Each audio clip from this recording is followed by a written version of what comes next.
Hello, beautiful people. How you doing? If you cannot access the chat, hit refresh. It was turned off, but it's on now. As you can see, if you were here really early, and like no chat, but you see people chatting, hit the refresh. Welcome. Good to see y'all. Happy Friday. It is cold and raining here in Seattle. That was not in the forecast. That was a surprise.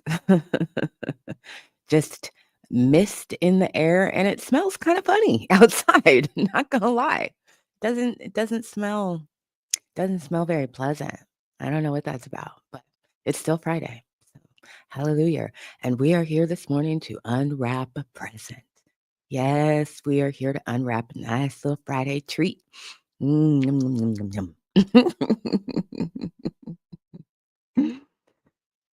I hope you are doing well wherever you are. Shout out to all of the silent looters who watch but do not chat. You can drop a heart or a little wave. Say where you're watching from. It's always nice. We love you and appreciate you. Shout out to all of the subscribers and members here on YouTube. Shout out to all the members on Patreon and all of the supporters on Substack. Shout out to everybody who has said, I need that good. I need that good signed copy. I need that good signed copy. Pre-orders are available for signed copies of Bloodlines and Battle Rhymes and Exhibit A. So if you are a member and you want to get a single book, one or the other, in paperback or hardcover, pre-sale is available, and your discount codes are in your member area. Princey has the zoomies. Princey has the zoomies. So if you hear something, that's what it is. Princey has the zoomies. Your discount codes are in your membership area. So YouTube, go to the post section, scroll down. Patreon, go look at the recent posts, scroll down. If you want to get a bundle, you want more than one book, paperback or hard copy, any combination, any combination, go to the website. You can submit your pre-order there. These books will ship approximately 15 days after the motion to dismiss decision is handed down. These books are available internationally. You are responsible for any country of receipt fees that I'm not responsible for. Okay? So just know that. So yes, child. I was up very, very, very late last night till about 3 o'clock in the morning. First, I was working on this,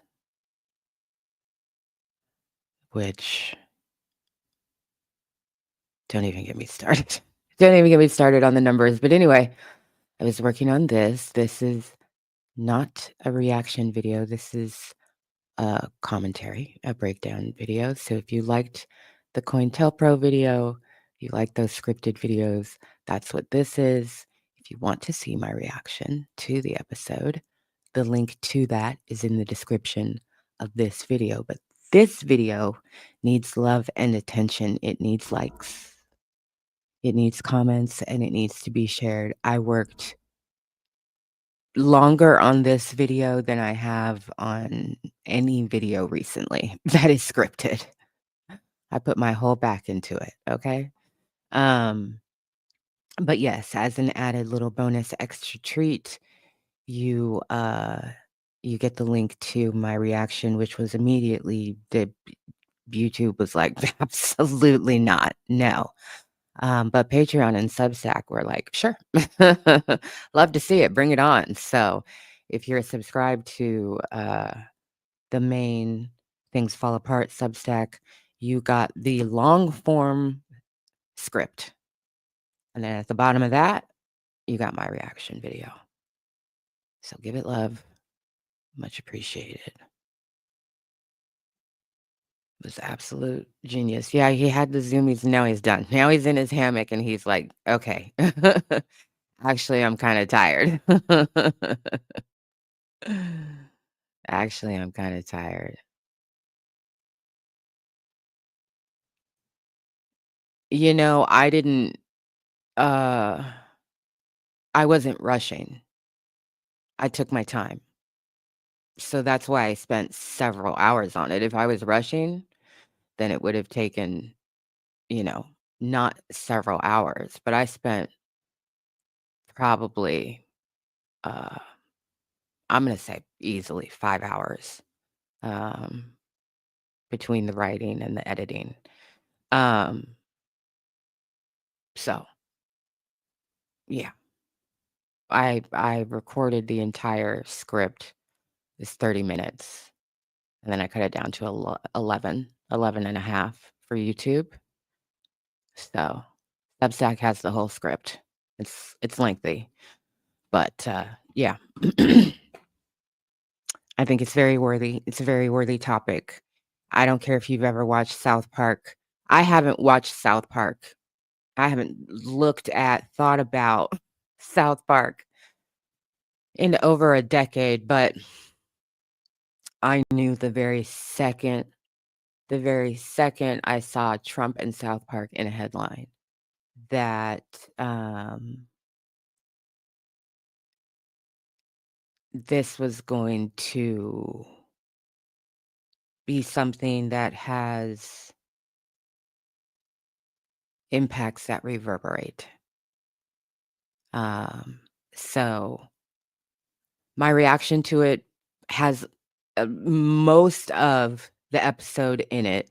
So if you can't access the episode um, um, anywhere and you can't pay, you'll get the majority of it. It's at the free level on Patreon, and it's embedded in the sub. So you'll get the majority of the episode in my reaction. As you know, I don't stop a lot. I'm watching and listening and thinking and, um, processing. I'm not a YouTube reactor. So I'm not stopping every 10 seconds to say a bunch of stuff. And uh, I did that. That's what this is. That's what this is. I needed to really go away and think about it, and think about South Park and do some research and put it into immediate context. So it wasn't stressful. I didn't initially think I was going to finish it last night, and I was fine with that. And then uh, I don't really know what happened, but I got a second wind, and I was like, I'm going to just go back to the computer and continue to, chip away at getting this down to something that I feel like is concise and encapsulates exactly what the significance is of this episode. Um, so get that good, and then also see me.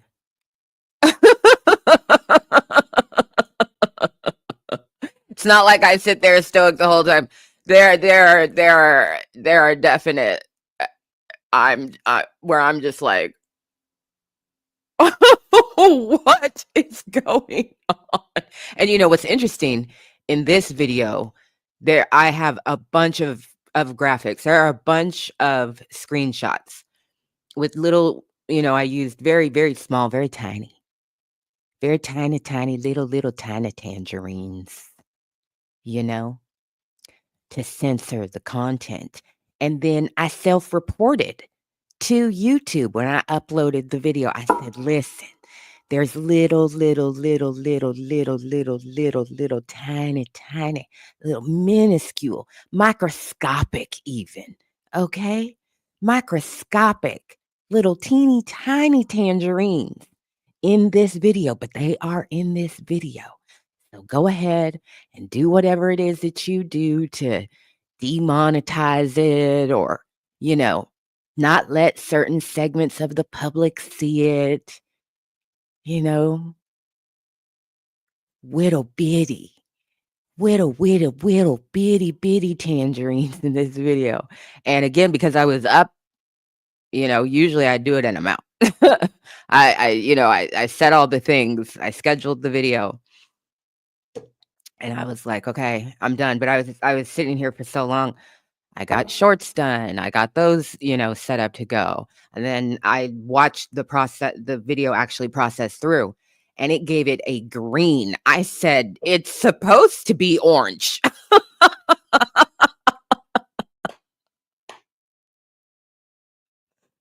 YouTube said, no, it's okay. It's okay. Green, full speed ahead, ma'am. Everybody can see it. Perfectly fine. I was like, there's tangerines. YouTube was like, green, thumbs up. I was like, okay. Thank you.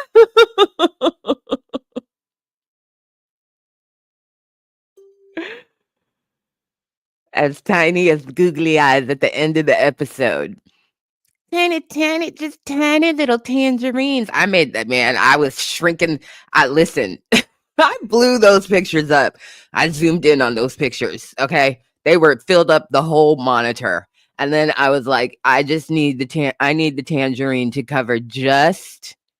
So then when I put it back down to, regular size, it is the teeniest, tiniest little tangerine, except for the one at the end. The one at the end, I was like, let me not fuck around.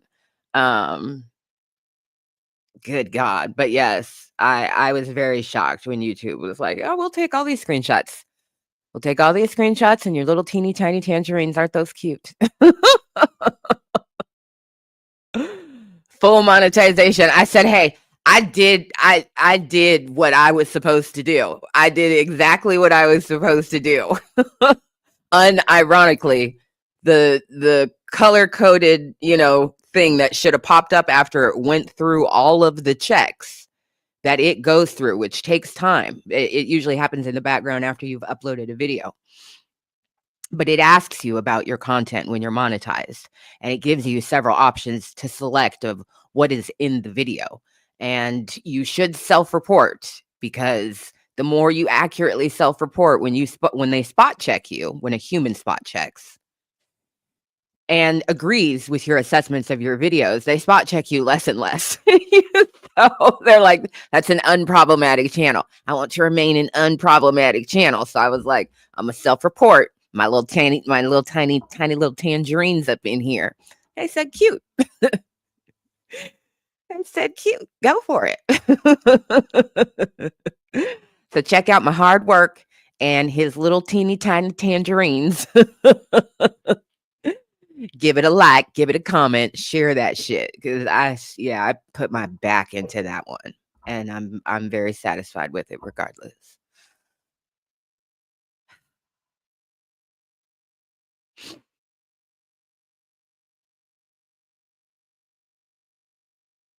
I remember that. I remember puppets. 1988 Jeffy. These are the things that went through my mind as I was then not able to fall asleep after I did everything and then laid down. I was just like awake for a good hour and 15. And I was thinking to myself, oh, I should have talked about, you know what? You're just laying there and you just can't move. And you're like, oh, I should have. I was thinking to myself, I should have put in some examples of, political persecution. I was just like, nah, man. Nah, like I said, the original script is 30 minutes. I got that bad boy down to, 11:30 for y'all. So enjoy. Thank you very much. I appreciate you. I appreciate you. So while I was awake late last night, let me see. Let's see what time it was. It was 10:08 p.m. Bloop, bloop.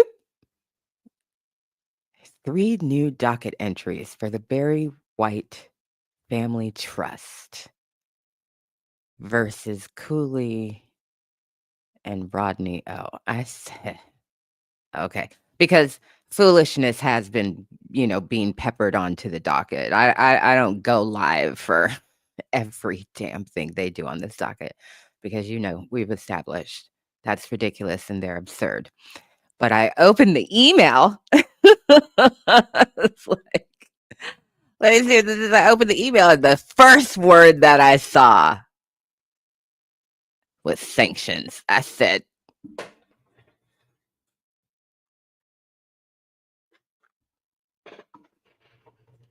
talk nice to me now. Talk pretty to me. Second one, memorandum of law in support of motion. Third one, declaration in support of motion. I said, oh, you want me to show you some ankle? Okay, you want me to show you some ankle? I said, now let me just go and see if this is filed by the proper party. Heaven forbid.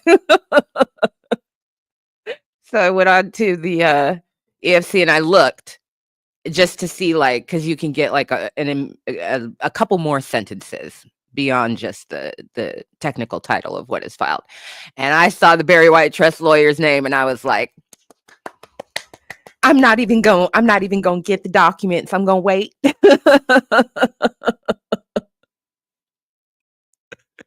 I'm going to wait. I'm going to open this present with y'all in the morning.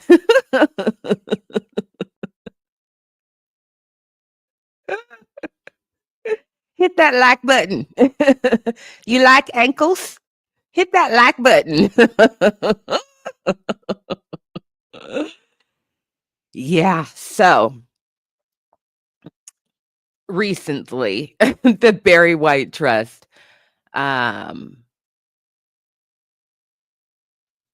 requested, to file for sanctions for all the discovery foolishness that has been going on this case. And the judge said, you want to do it now or you want to do it later?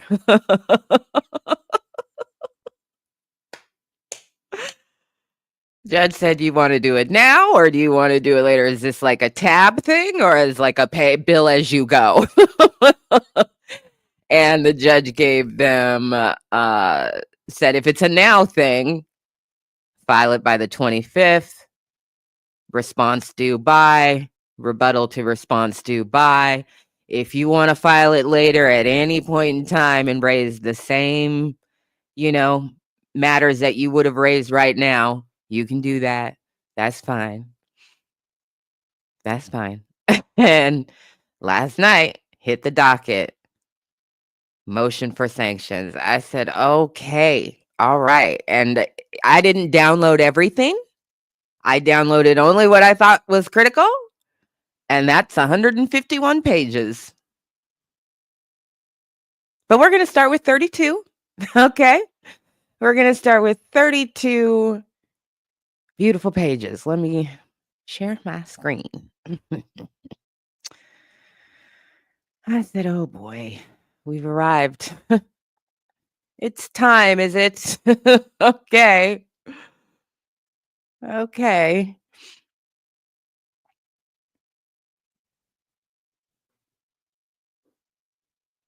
I said, that's a lot of pages. That's a lot of pages.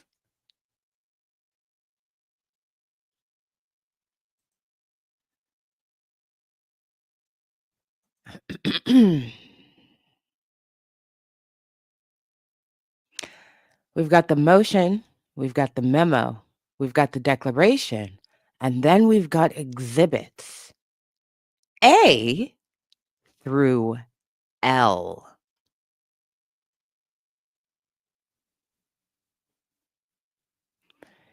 Exhibit A.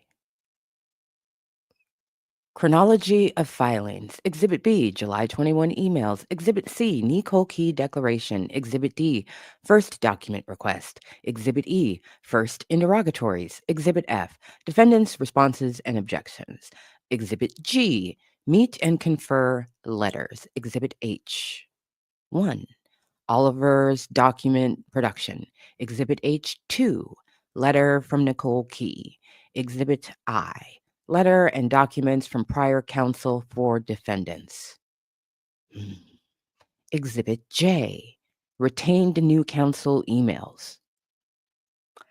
Exhibit K, no New York depositions. Exhibit L, Sony emails to defendant.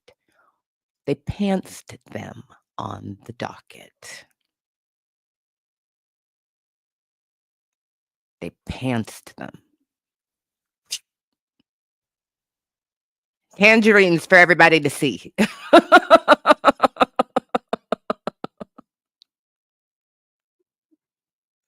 Putting all your stuff out there.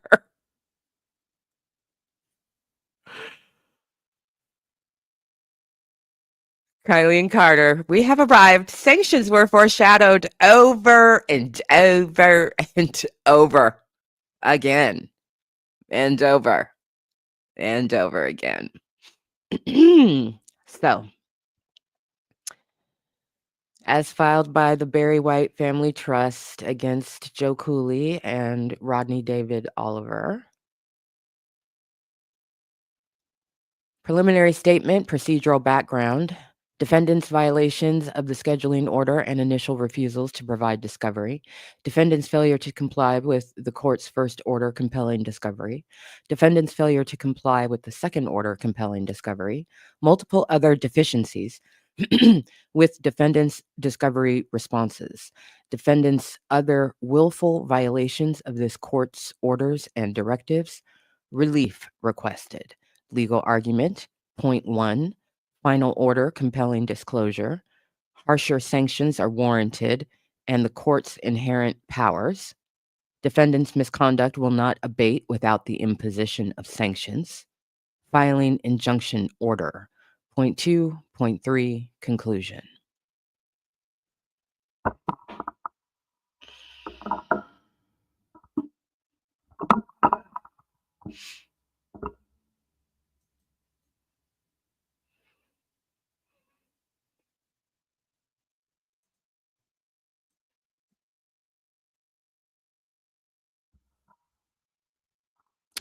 Plaintiffs, the Barry White Family Trust, by its duly empowered trustees, by its attorneys, submit this memorandum of law in support of their motion for sanctions pursuant to the court order dated July 17.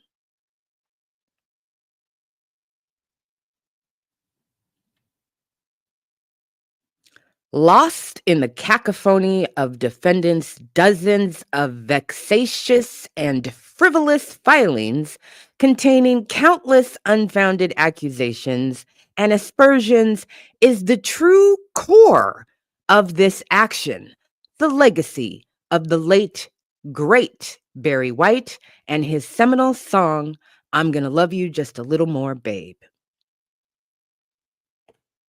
Princey said, I know that tone, and left. He went to his safe space under the stairs, where he goes when he gets scared of a truck. Or he knows the tone in my voice. That boy, I said vexatious, he said and frivolous, he got up. Filings, he bounced.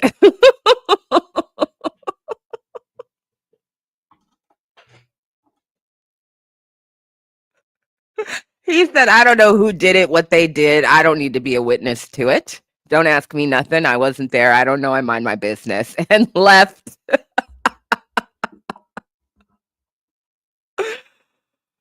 Princey said, somebody fucked up, bro. I'm gonna go get me some snackies. Kick it on my little heated bed. Thanks, chat. Peace out. At meow meow 1 2 3 4 meow. Boom.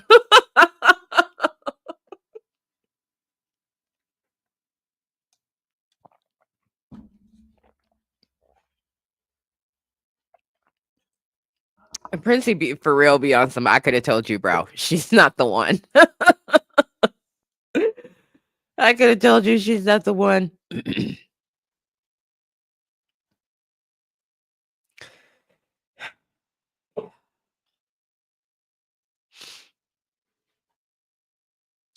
Growing up in South Central Los Angeles, Barry learned to play the piano at a very young age by watching his mother, Sadie, play.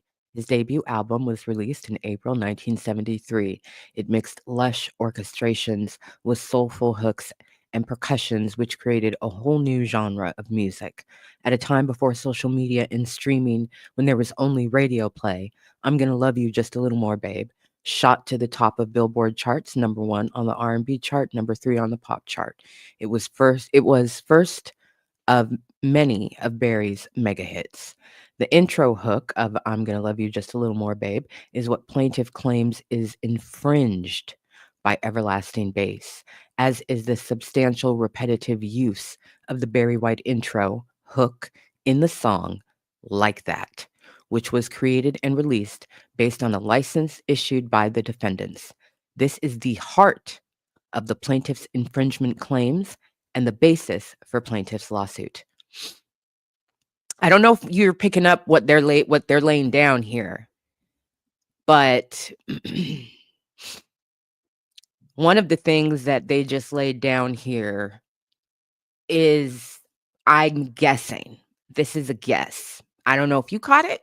I don't know if it's something. We'll find out. But something that I said, "Oh, interesting."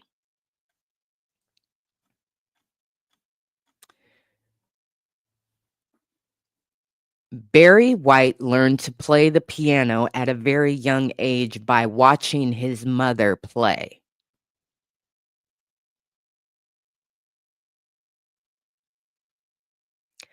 This is material information.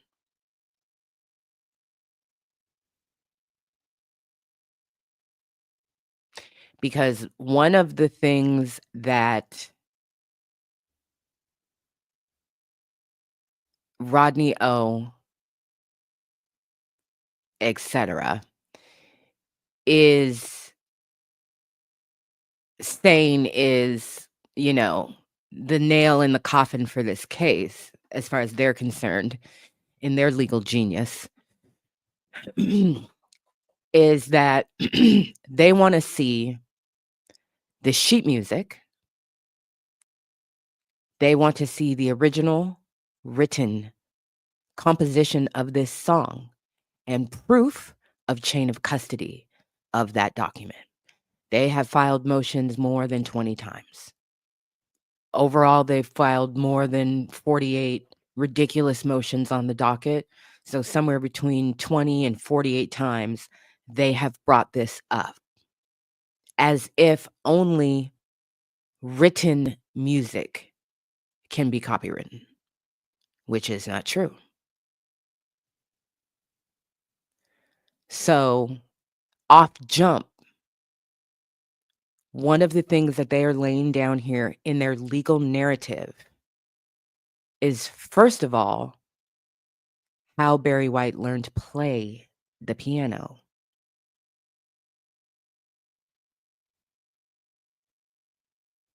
That's material.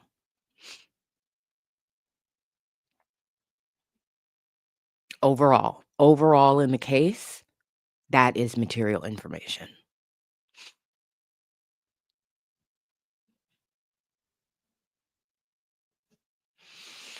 Barry White was and remains a once-in-a-generation musical artist, writer, producer, and icon. Plaintiffs seek a final order to compel defendants to produce documents and respond to plaintiffs' interrogatories and first requests for the production of documents in order to address their ongoing failures to supplement their purposefully obtuse, evasive, and incomplete written responses to plaintiffs' outstanding court-ordered discovery by a date certain. In connection therewith, plaintiffs seek the imposition of sanctions without further notice to defendants.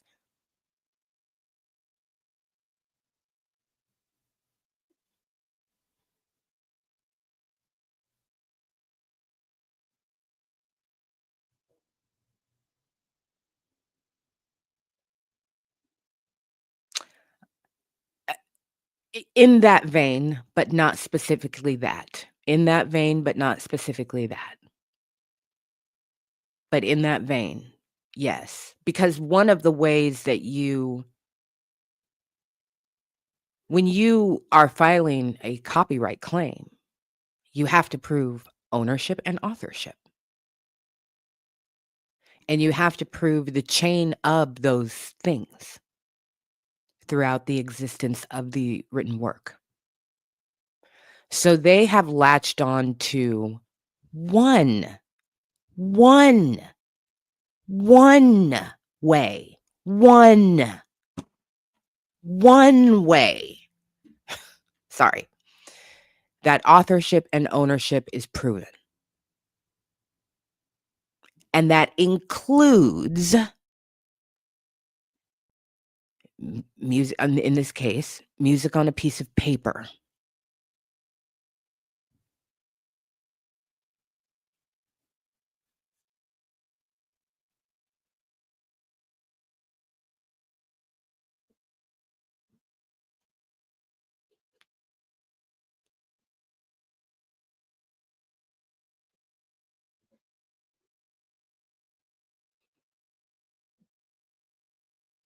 And I don't think they're implying he didn't know how to write. I don't think they know. They're saying, "Where's the sheet music? Where's the sheet music? Where's the sheet music?"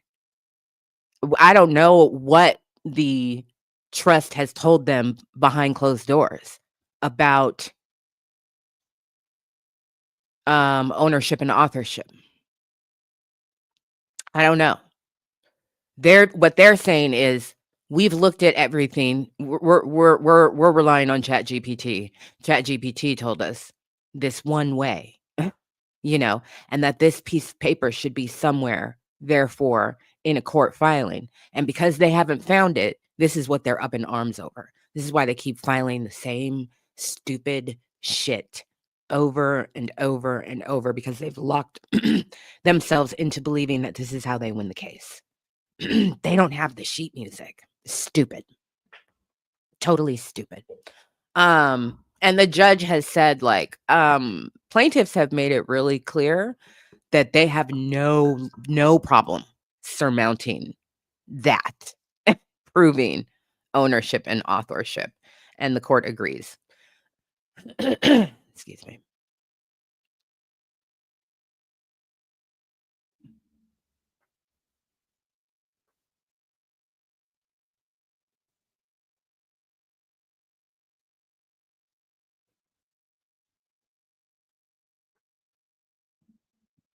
Okay. So for me, because I pay attention to every word, and they're not they're telling a story that they can back up on the legal record. This isn't creative writing. So every word matters legally. And that is a glimpse into narrative and history that we here have not had before in talking about and looking at this case. That's the other one. That's the other lawsuit. And you and everybody else, child. Okay. So, plaintiffs seek the imposition of sanctions without further notice to defendants, failing defendants' full and complete compliance therewith. In addition, plaintiff seeks an order issuing a filing injunction directing defendants not to file any motion, letter, or other submission in this case without first seeking permission to do so from the court. Finally, the plaintiffs seek reimbursement of their legal fees and costs incurred by virtue of defendants' willful violations of this court's orders. Defendants have now willfully and cavalierly disregarded and violated 2 of this court's orders compelling discovery herein.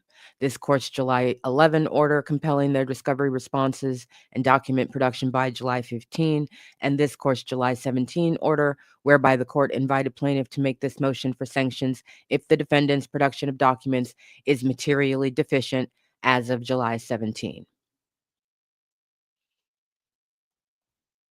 To date, defendants have produced no responsive documents whatsoever, despite the court's clear and unambiguous orders and instructions to defendant Oliver and defendant Cooley. On July 18, defendant Oliver filed a declaration under penalty of perjury. She said a declaration under penalty of perjury. I'm sorry. The shade. Hello to everybody who's watching. Please hit the like button. God Damn.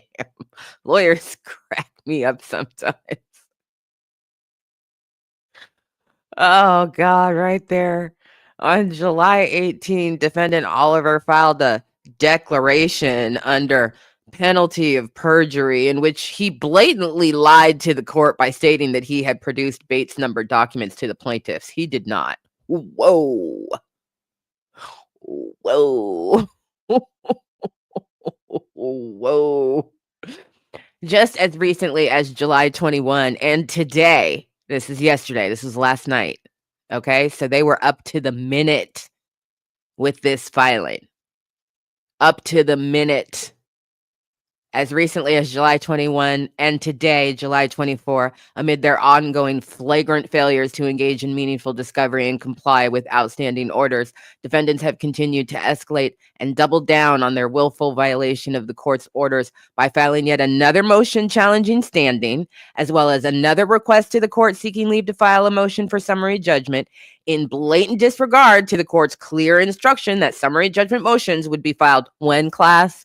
That's right, in November. Yes. Furthermore, despite this court denying Ms. Key's motion to intervene, plaintiff received notice of another filing today, which was a declaration from Ms. Key. While defendants have continued to portray themselves to the court as innocent victims, they are frivolously demonizing everyone else based on unfounded allegations and narrative. These defendants and Ms. Key are weaponizing their pro se status to support their financial interests and are doing it through frivolous motions and a crass social media campaign. Defendants' willful conduct in refusing to participate in the most basic discovery and acting in defiance of this court's clear and unambiguous orders and decisions warrant sanctions, and the court's warrant sanctions pursuant to federal rule. Okay.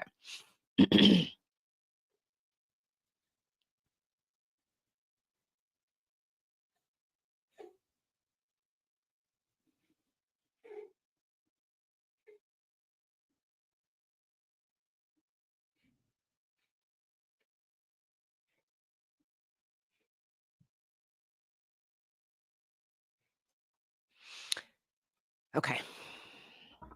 Pursuant to the court's scheduling order dated April 25, on May 16, plaintiffs propounded on defendants their first request for the production of documents and their first interrogatories to defendants.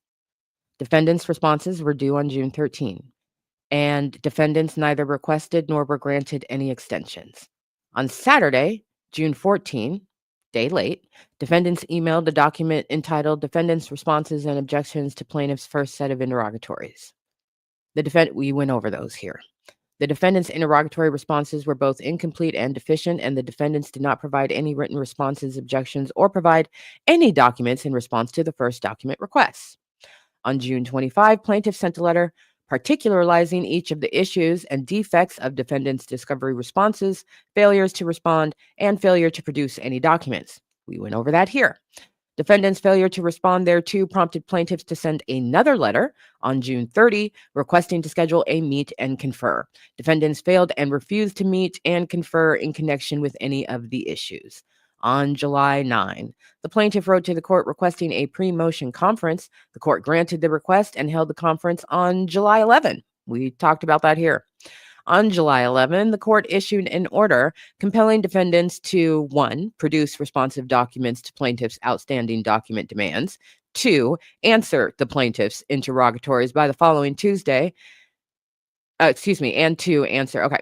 This order followed a lengthy discussion on the record where the court painstakingly advised defendants of their discovery obligations, reviewed interrogatories and document production, and clearly outlined the consequences and sanctions which could be issued against them if defendants disobeyed the court's order. Defendants simply ignored the court's order. They produced no documents and provided no interrogatory responses.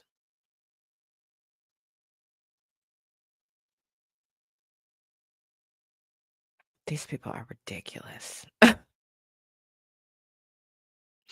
Their litigation strategy is crystal clear, withholding and misrepresenting their information to intentionally disadvantage and prejudice the plaintiffs. Based on materials supplied to the court, it is clear that defendant Oliver and Ms. Key entered into agreements for substantial sums of money and set forth by the Supreme Court.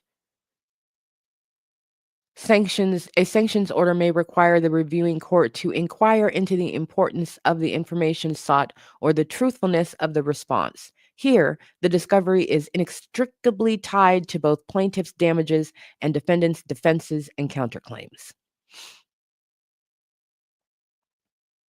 On July 17, the court issued a second order compelling the defendants to produce responsive documents to the plaintiffs by July 17, and to the extent that the defendant's production of documents is materially deficient as of July 17, the plaintiffs may move for sanctions by today, July 25. On July 18, defendant Oliver provided one 18-page document created by or for him. Oh, oh, oh. Let's slow down. Hold on. I got whiplash. You know when you're walking so fast? Come on, hold this on. You walking so fast, you looking at the store windows, but you going, then you like, wait, hold on. Hold on. I think I just saw a dead body. Let me back it up. Let me back it up.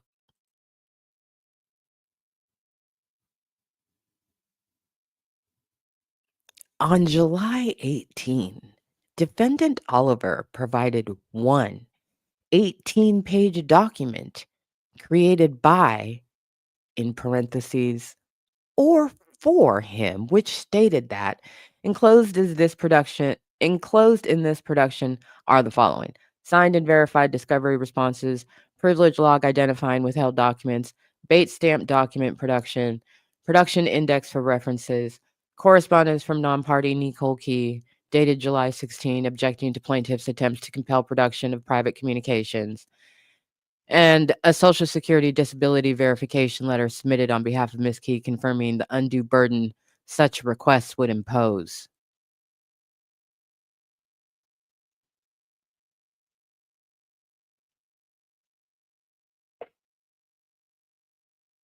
What?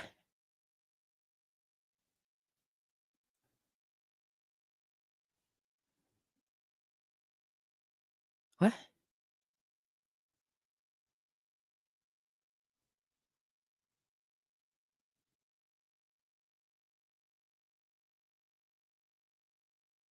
What?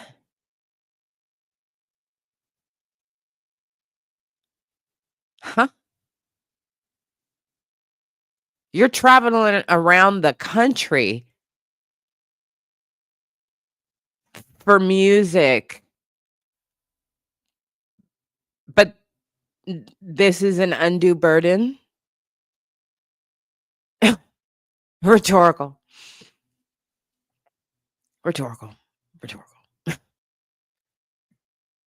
Fucking rhetorical.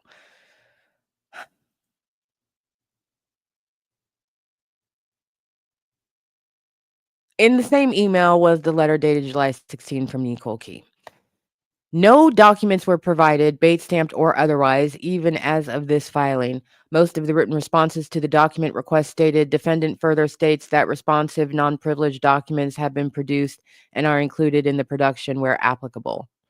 To date, defendants have produced no documents, despite representing to the court that during the July 11 conference that defendant Oliver was relying on and referring to hundreds of pages of notes on the case, which were created from what Nicole Key had taught him, all of which are relevant and responsive to the plaintiff's outstanding requests, which go to plaintiff's case or support their own defenses and counterclaims.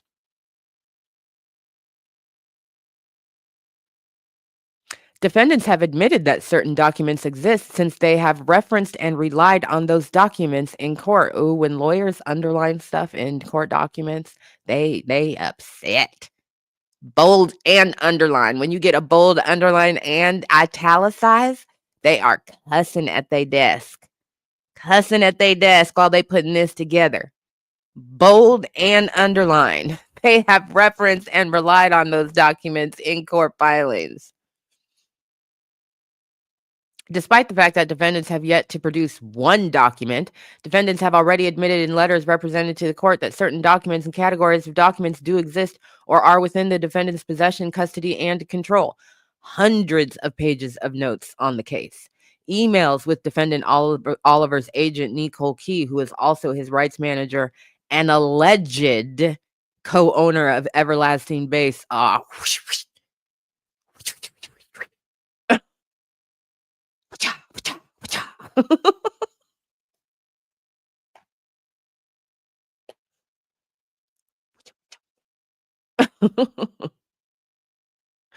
Documents with the creators and or representatives of Like That, documents related to defendants' earnings related to an alleged 1.2 million Sony publishing deal, documents related to the damages of 2.2 million in the counterclaims, documents related to a contract with Sony which provided for at least a $450,000 back-end advance. I thought it was 50,000. Huh, 450. Okay. Any documents directly tied to the counterclaims and affirmative defenses in the case. Defendant Oliver is also under the obligation to produce any and all documents that Nicole Key has in her possession, since she is his agent and thus clearly within defendant Oliver's custody and control. A key component of the defendant's scorched earth litigation strategy and their efforts to evade their basic discovery obligations and the now 2 orders compelling them to provide discovery is their unrelenting battery of improper. Well, if you stand to make all this money, I don't understand how Social Security disability comes into play. I'm so confused by that contradiction. But that's rhetorical. Different wheels in my brain move at different speeds. The slower wheel said, wait, what was that we read a couple pages ago? What did that say? At the beginning of this, it said stands to get,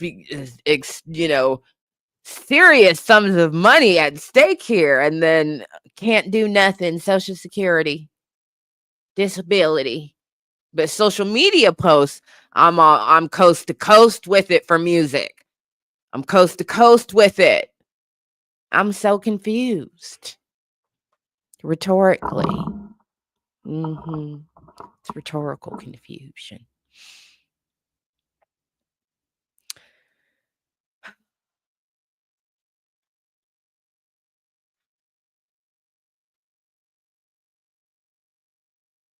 A key component of the defendant's scorched earth litigation strategy and their efforts to evade their basic discovery obligations and the now 2 orders compelling them to provide discovery is their unrelenting battery of improper and baseless filings, letters, and motions which the plaintiffs are compelled to manage and respond, all at enormous, escalating expenses to the plaintiffs.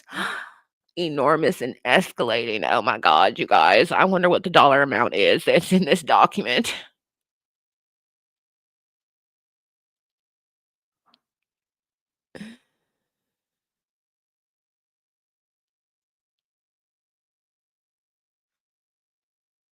They got a dollar amount in this document. Like I said, I didn't look. I didn't peeksies. I said we're gonna discover it together, but there is a dollar amount in this document that they want. And they have described it as enormous escalating expenses. Oh God, you gonna be paying for lawyers. You ain't even got lawyers. Good God almighty. Oh God. On July 18, in yet another court filing, which was styled as a declaration, defendant Oliver stated under penalty of perjury. Oh, they're so mad, and I'm so glad. This is so satisfying because I hate, y'all know, pet peeve number one for me is people that weaponize systems against other people, weaponize systems for fuckery, weaponize systems to be obstructionist for the sake of being obstructionist, all while this is a key component, having their whole ass out there like they are fighting for the people.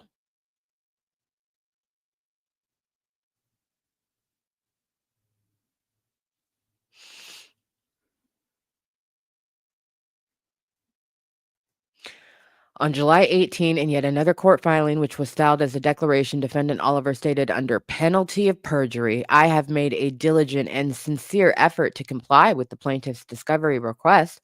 I produced all documents in my possession and answered all interrogatories truthfully to the best of my memory.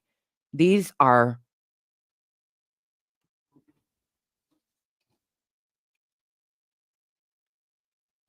says perjury.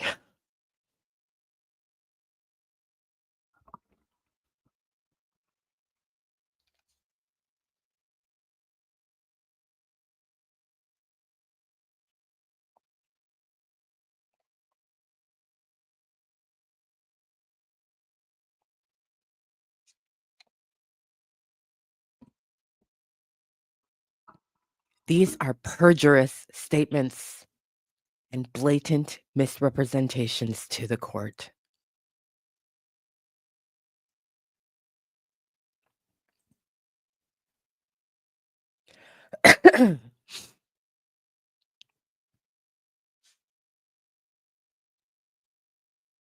I have made a diligent and sincere effort to comply with the plaintiff's discovery request. I produced all documents in my possession and answered all interrogatories truthfully to the best of my memory. These are perjurious statements and blatant misrepresentations to the court. Girl, good for you. I know you are sick of these people, and I know this document had to be really satisfying to just go incident by incident and put all the things in there. Vexatious. Oh boy, Zoomy Boy's back. Zoomy Boy's back. Hi, Zoomy Boy. Yeah, just down the stairs. Boy, knock it off. And it's raining. What the hell? You're not a husky. You're not going out there. Is that why you're zoomy? Is that why? I see. I see. I do understand your desire, but no. No, it's raining out there. Go.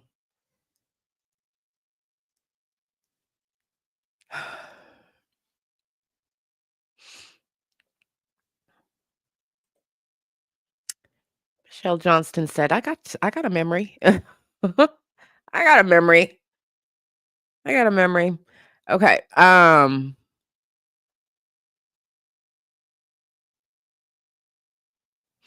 Another example is when defendant Oliver stated under penalty of perjury in his June 2nd declaration that plaintiff has falsely represented that I or someone on my behalf executed a licensing agreement with Eric Weissman Licensing regarding the Barry White composition. I affirm that I have never seen, signed, or authorized any such agreement.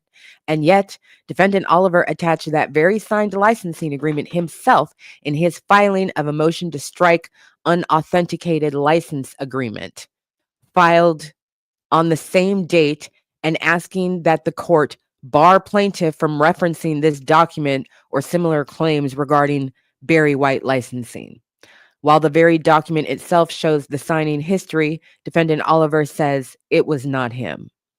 Discovery should not be a game of go fish, with plaintiffs cobbling together discovery, particularly where, as here, they are then condemned by the defendants for using documents that they themselves have produced to the court, but not produced as part of discovery.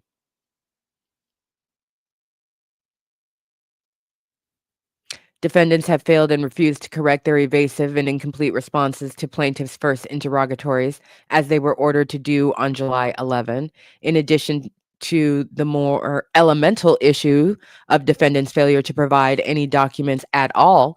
Their written responses to each of plaintiffs' first requests are also deficient. Each and every written response contains the same boilerplate, overly broad, unduly burdensome, vague, seeks document not relevant to any party's claim or defense, or seeks documents protected by the attorney-client privilege, work product doctrine, or other applicable privilege.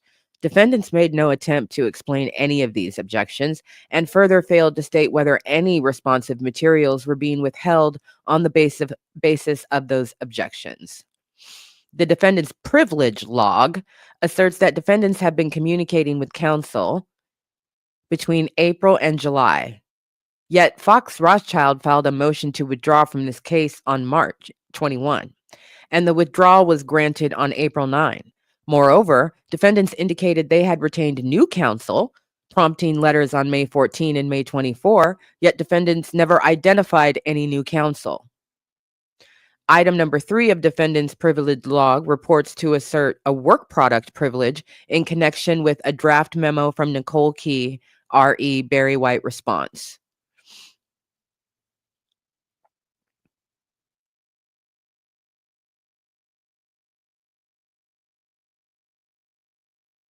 They are going to depose Joe Cooley, Rodney O, and Nicole Key.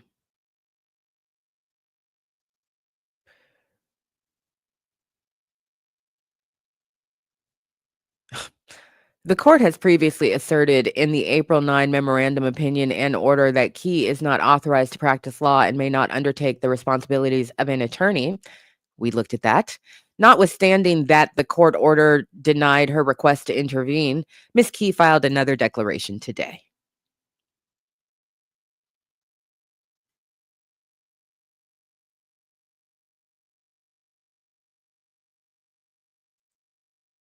Like I said at the very beginning, when I read the list of the attachments, they pantsed them.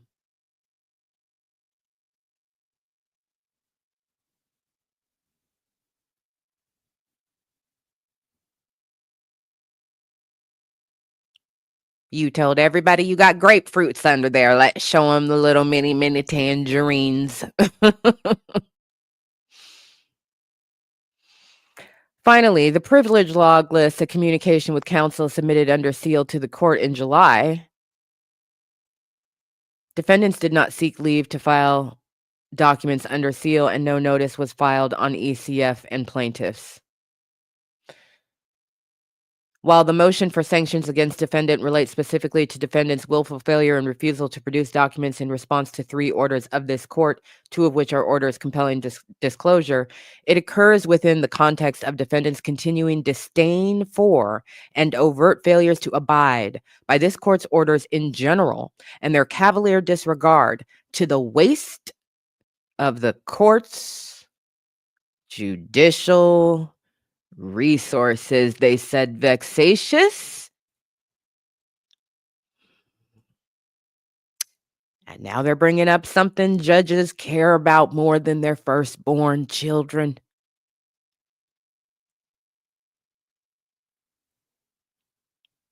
Efficiency.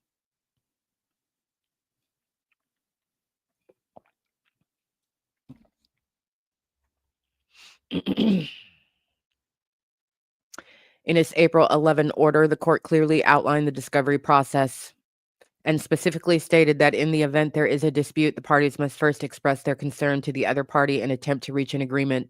Despite plaintiffs' attempts to meet and confer with defendants in connection with both plaintiffs' discovery issues as well as defendants' alleged discovery issues, defendants flatly failed and refused to meet and confer with plaintiffs. Defendants choose instead to flood the docket with status updates and clarification of hearing record letters rather than follow the rules which mandate cooperation and good faith in the discovery process.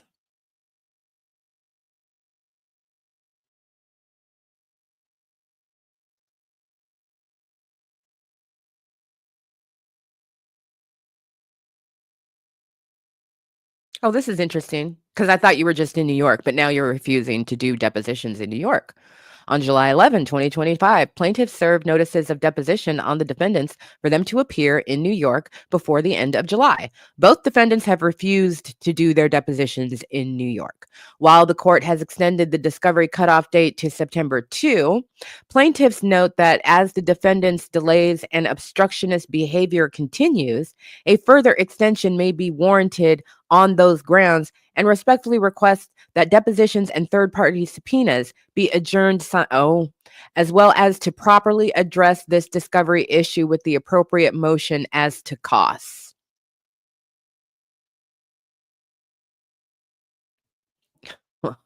Oh, yeah. Man, she's got a flamethrower.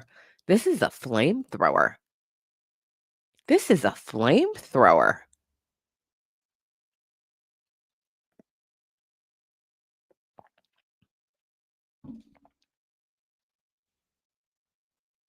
This is a flamethrower.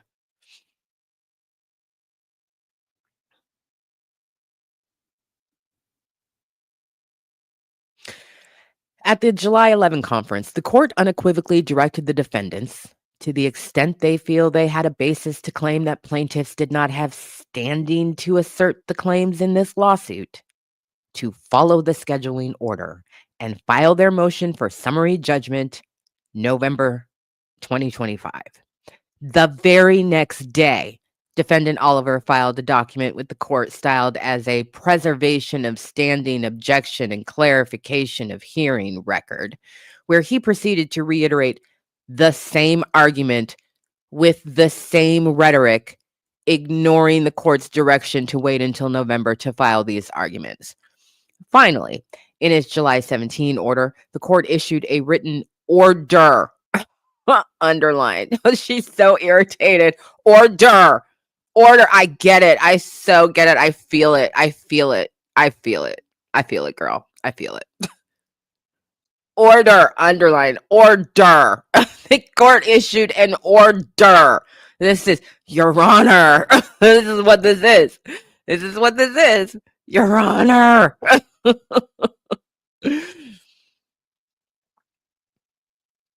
Finally, in its July 17 order, the court issued a written order that the plaintiffs have standing to assert their claims and that there is no jurisdictional defect or other basis to dismiss this action. We looked at that document.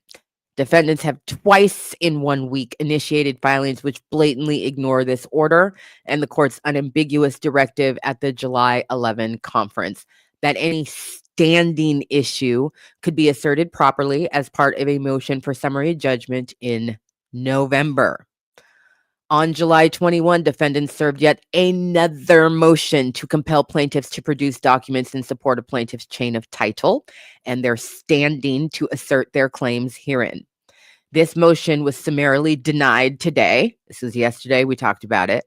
Less than 1 hour later, defendants served their latest iteration of their standing argument, this time in a letter to the court seeking leave to file a motion for summary judgment, followed by a declaration from Ms. Key, who is not a party to this action. This bad faith conduct warrants an order issuing this bad faith conduct warrants an order issuing a filing injunction.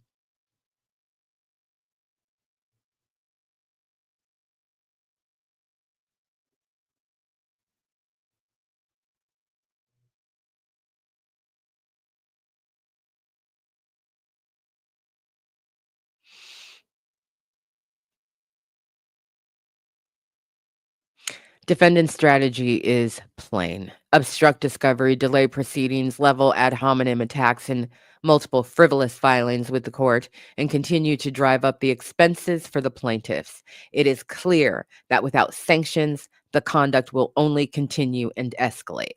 Child, I agree. Woo! Jesus. Yes. I couldn't agree more. Lord.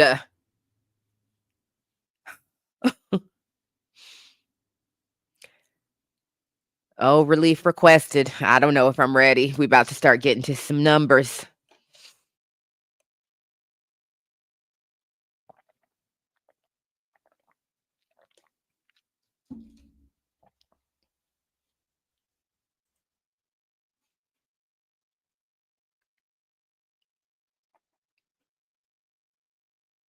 There are people who out there who think that it is common sense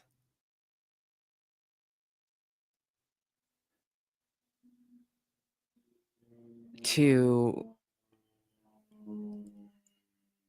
screw themselves over, sacrifice themselves in the process of trying to do you harm. So if they don't even have basic self-preservation, they definitely don't have no damn self-respect, let alone common sense.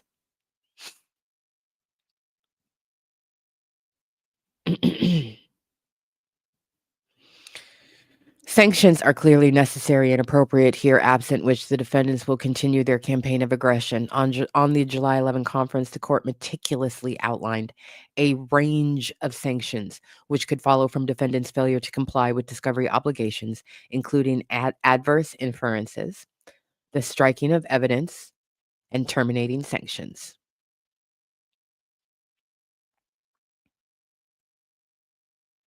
In its July 17 order, the court reiterated and emphasized the range of possible sanctions as provided by the rule.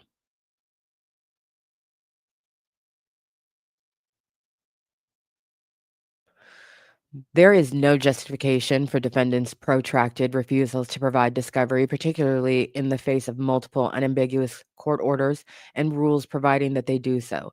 The defendant's pro se status does not give them a right to undertake a campaign of filing frivolous motions and pleadings. Notwithstanding the broader leeway and amount of time expended by the court, defendants continue to weaponize their status as pro se litigants. This conduct has led to enormous unnecessary expenditure of legal fees, something which seems to be motivating the defendants and their agent, Nicole Key.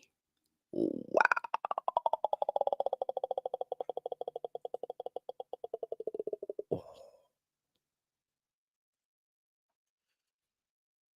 Footnotes.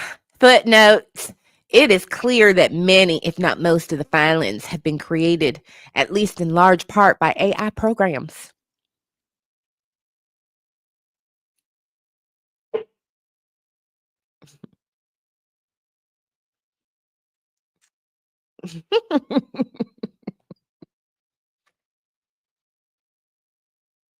Documents relating to their creation, whether by defendants or Ms. Key, are relevant, responsive, and should be produced.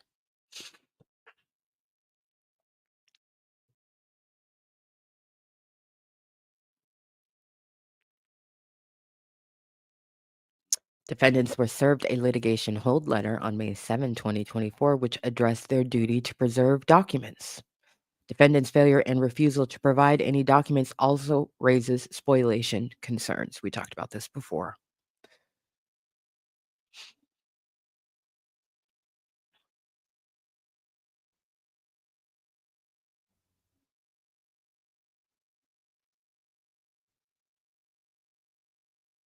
Okay, we've kind of already been through this, so I don't really need to repeat it. They just structurally have to outline their arguments. Oh God, they say harsher sanctions. Okay, we gonna stop here. Because first they just went through, the simple one. Like, okay, we've been through that one. But then upon further scroll,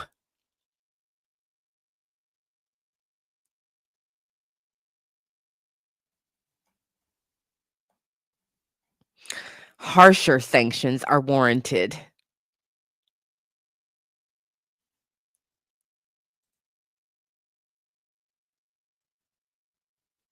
Damn.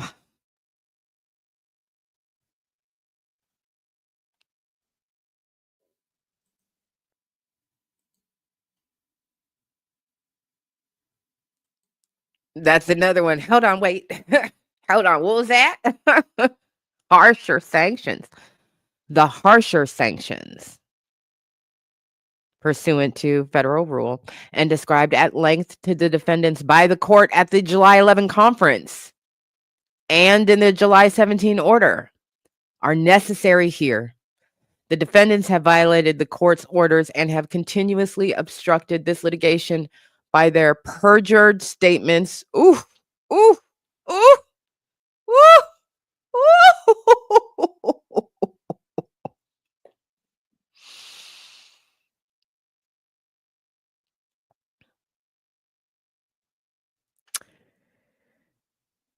The defendants have violated the court's orders and have continuously obstructed this litigation by their perjured statements and other misrepresentations made to the court and to the plaintiffs, all in an effort to evade discovery and delay these proceedings.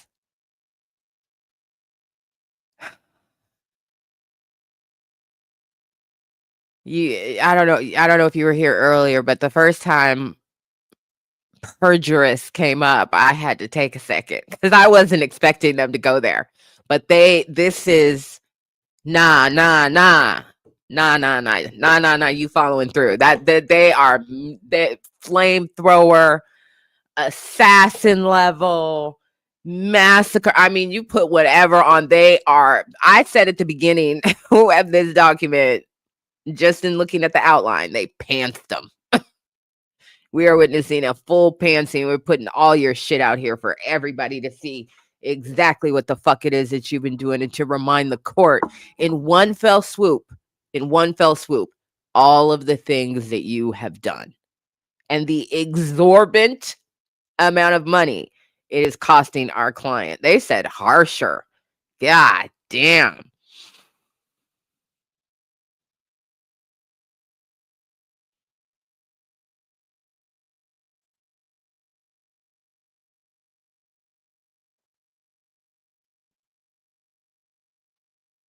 The defendants have violated the court's orders and have continuously obstructed this litigation by their perjured statements and other misrepresentations made to the court and to the plaintiffs, all in an effort to evade discovery and delay these proceedings. The federal rules of civil procedure and the discovery provisions therein are designed for parties to obtain disclosure of all the evidence relevant to the merits of a controversy. Okay, case law, case law, case law. Sanctions will promote the administration of justice as an appropriate correction for defendants' repeated misrepresentations to the court and blatant disregard of the court's orders and discovery obligations. They said, we want you sanctioned for 3 categories of shit: perjury and misrepresentations, blatant disregard of the court's orders, period, and blatant disregard for your discovery obligations. Oh, oh my god. You got it. 3 smacks. Smack, smack, smack. Thus, in the event that defendants fail to comply with the final order compelling disclosure, plaintiffs also seek the imposition of sanctions without further notice to the defendants, which states that a court may grant sanctions against a party that fails to obey an order to provide or permit discovery. Sanctions may be granted against a party under okay, blah, blah, blah, da, da, da.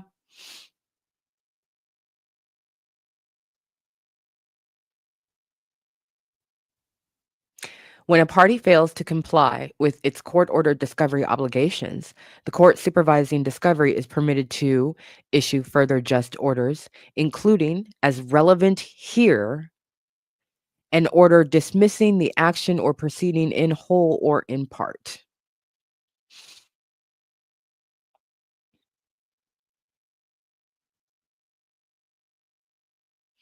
The defendants should not be permitted to benefit and gain leverage in this action from their extensive pattern of discovery misconduct. Eesh. Ouch. If a part, okay,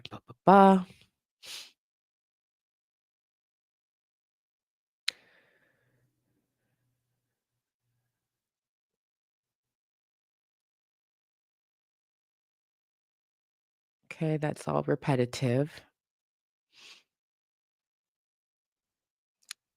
Willful noncompliance, we've been through that. We know what that is.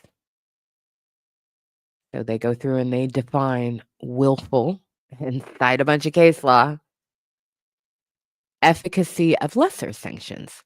Harsh sanctions are warranted here, as anything less simply would allow the defendants to benefit from their persistent misconduct. They clearly are interested in their efforts. Ignore court orders, the rules of civil procedure, and the local rules of the Southern District of New York. A district court is not required to exhaust possible lesser sanctions before imposing dismissal or default if such a sanction is appropriate on the overall record. They said, we're swinging for the fences.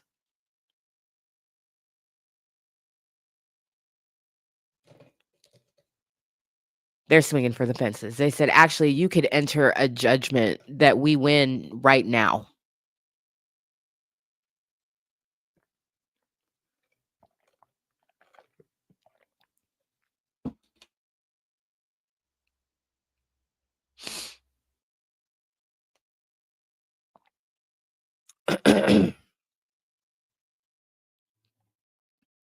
We'd like a default judgment.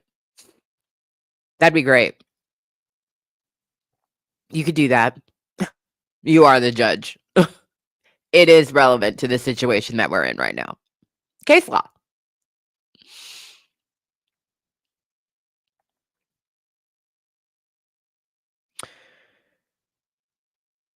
A district court is not required to exhaust possible lesser sanctions before imposing dismissal or default if such a sanction is appropriate on the overall record.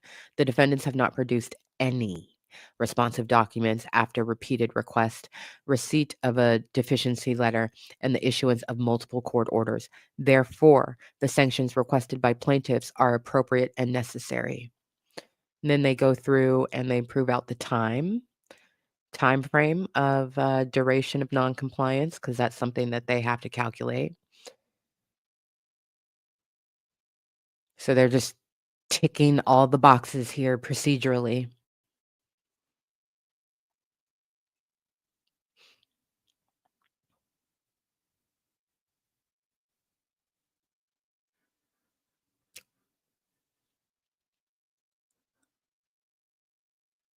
Oh my God, they're really swinging for the fences. They're really going for it. Defendants' misconduct will not abate without the imposition of sanctions. Striking defendants' counterclaims and issue a default judgment against defendants.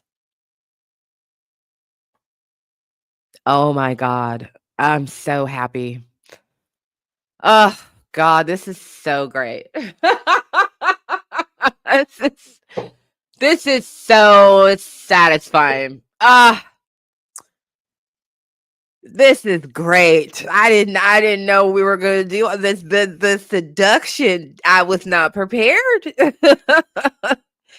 You caught me unawares.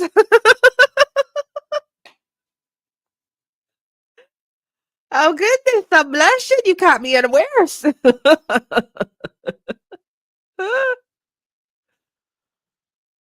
Wow.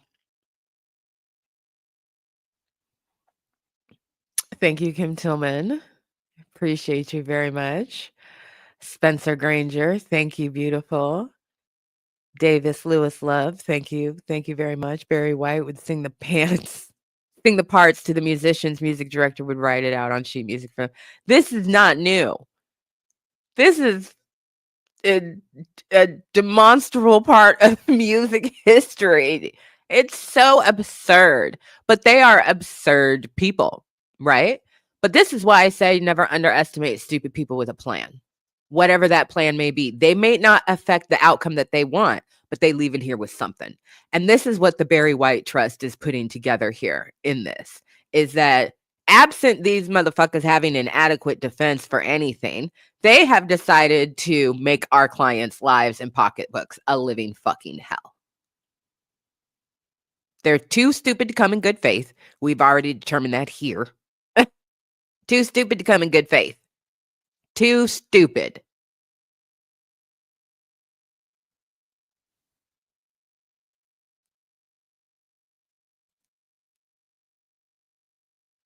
striking defendants' counterclaims and issue a default judgment against defendants.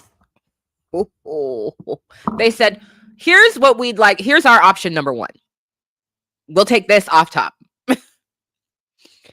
We'll take this off top, please and thank you.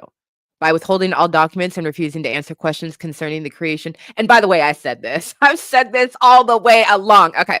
By withholding all documents and refusing to answer questions concerning the creation of the infringing work Everlasting Base and income generated from its exploitation, the defendants are depriving plaintiffs of the evidence they need to assess and challenge any counterclaims.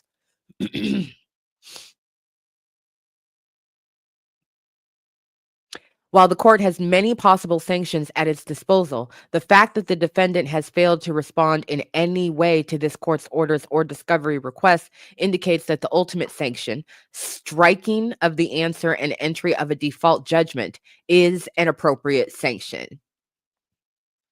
Case law, case law, case law, case law.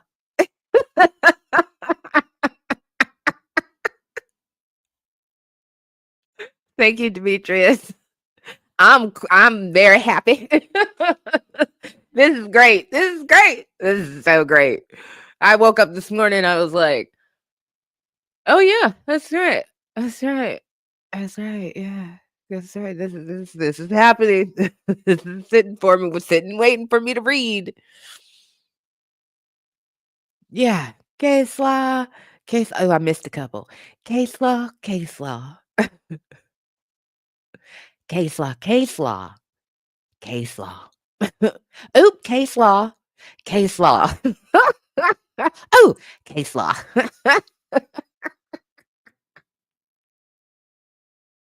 I'm sorry. The harsh sanction of default judgment is necessary in light of, number one, the defendant's deliberate and persistent refusal to comply with the court orders. Two, the fact that the defendant's conduct has prevented the plaintiff from prosecuting the case. And three, the plaintiff's inability to secure the defendant's cooperation without court intervention. Yeah, I mean, that's all on the docket. And this is all argued here. Nestled like a baby between in a bosom. Nestled in case law.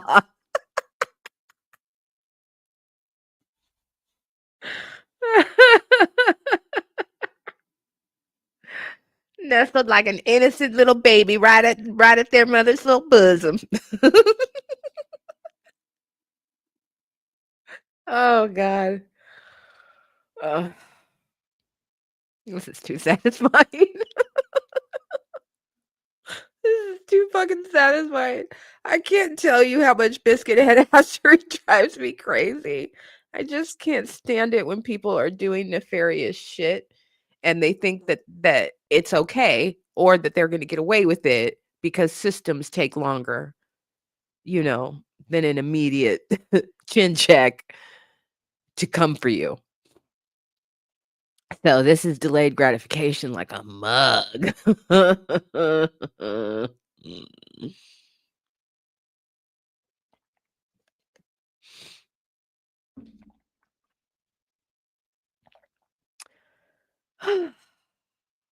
Okay.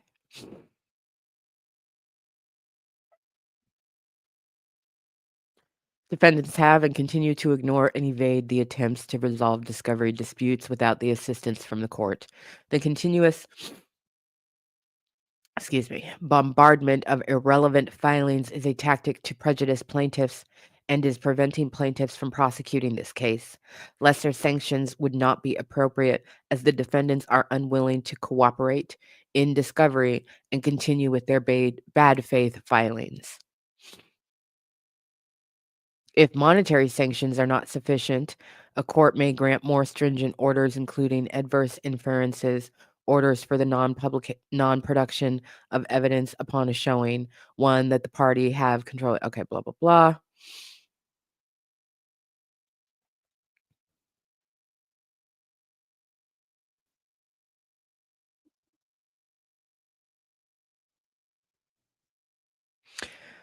Where the discovery misconduct has deprived the opposing party of key evidence needed to litigate a contested issue, An order prohibiting the disobedient party from contesting that issue or simply directing that the matter be taken as established is also appropriate. They're like, we'll take facts in our favor for 200, Alex. We'll take a default decision of facts in our favor. We'll take that. That's another option. We'll take that.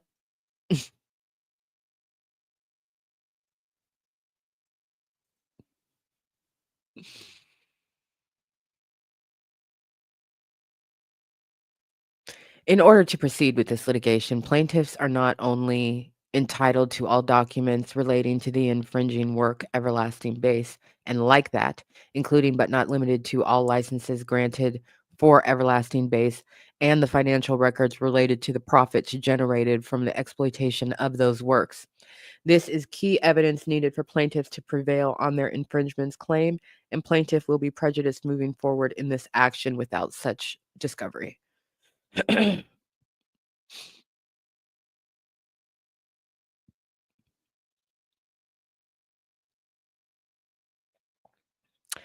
So this is more, this is kind of facts in our favor, but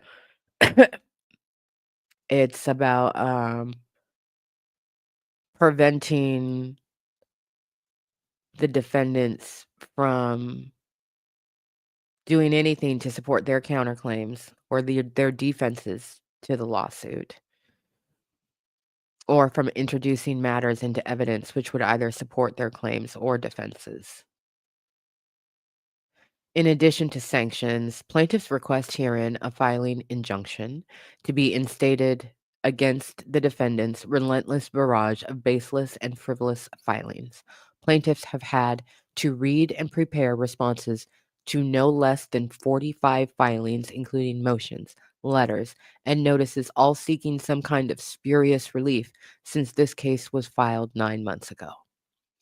Defendants should be required to seek leave with the court to file these frivolous motions and their self-styled documents, declarations, and letters.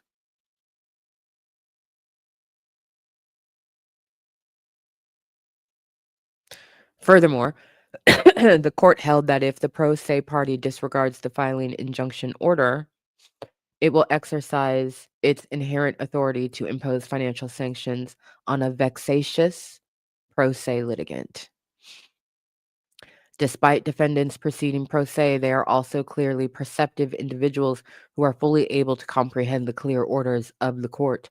Their conduct in repeatedly filing frivolous and vexatious motions and other submissions for which they have no objective good faith expectation of prevailing, and which have caused needless expense to plaintiffs and an unnecessary burden on the court, warrants the issue of a filing injunction, as no other sanctions would be adequate to protect plaintiff and the court from such further filings. So they're like, okay, if you're not going to just say we win, and if this has to go on, they can't just file shit whenever they want to. They need to ask permission. They need to be checked first. They need to go through the metal detector. They need to step to the side. Somebody needs to go over them with a wand before they submit some shit to the court again. Period. Oh boy, monetary sanctions must be imposed.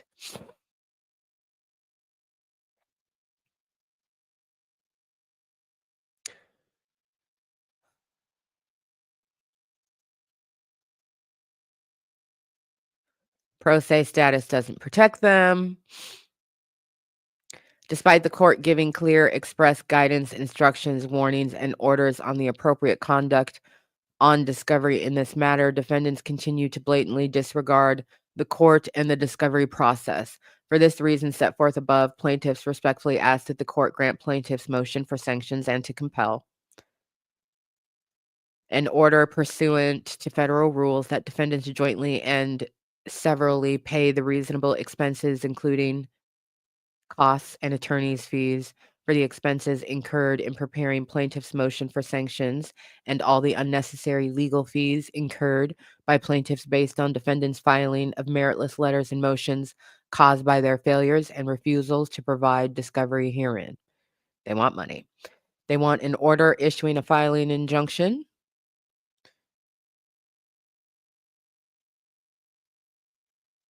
They want to adjourn fact discovery and depositions until defendants comply with discovery.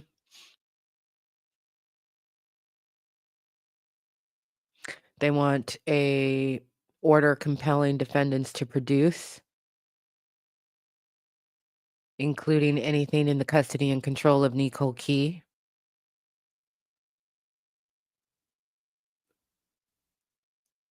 They want excuse me, let me back up.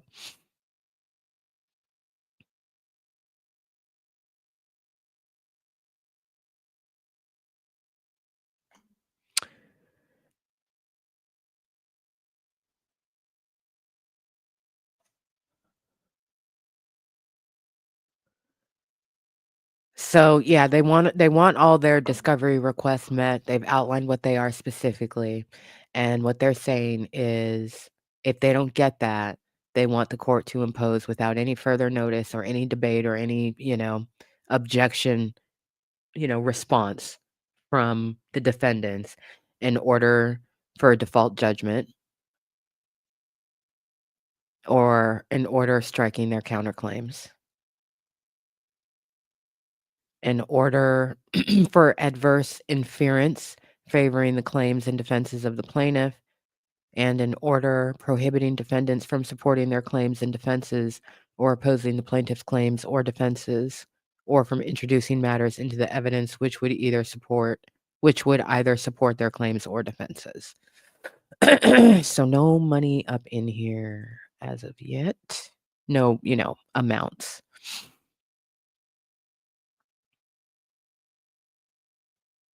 So this document is very, very long, so I'm just gonna give it a skimsies. We're gonna give it a skimsies because it's 100 and something pages long.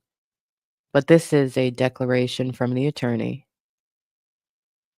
um, going through all of the exhibits.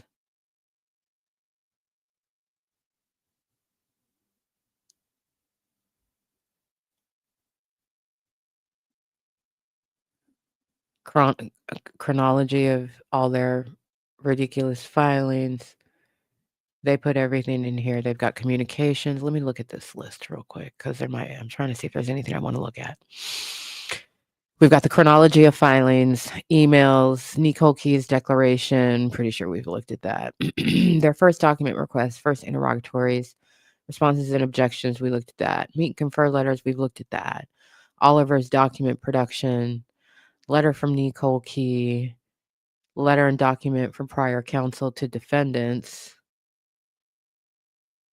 Retained new counsel emails, no New York depositions. Let me go down to exhibit.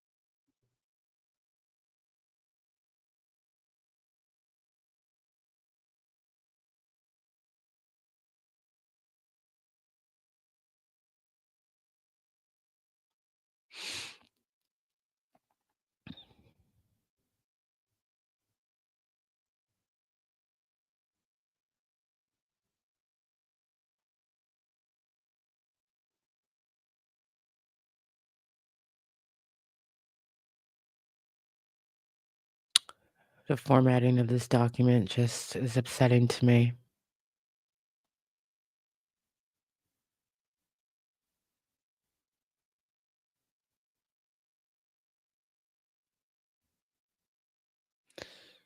Oh, yeah, I looked at that. That's right. This is from yesterday.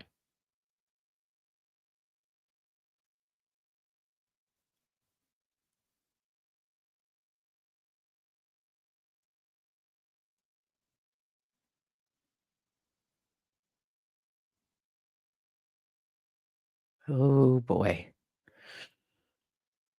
Emails with the attorneys that bounced.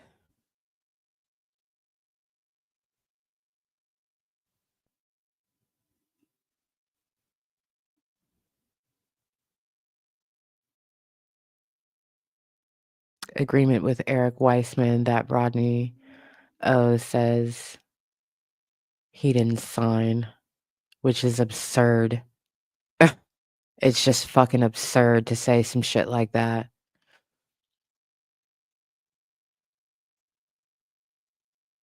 Yeah, these people are just fucking clowns. They're just clowns. So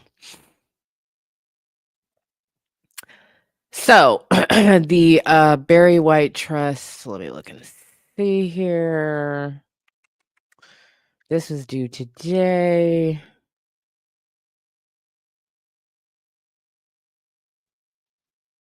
Rodney O and Joe Cooley have until August 8th to file their opposition. And then the Barry White Trust comes back on August 15th with their final reply to opposition. And then the judge will make a decision. At the point the judge makes a decision is, if the judge says like, yeah, I agree, they need to pay your attorney's fees. Now it's time for you to do some math and tell us what you think that is. I'm just going to look at something again real quick. Damn it.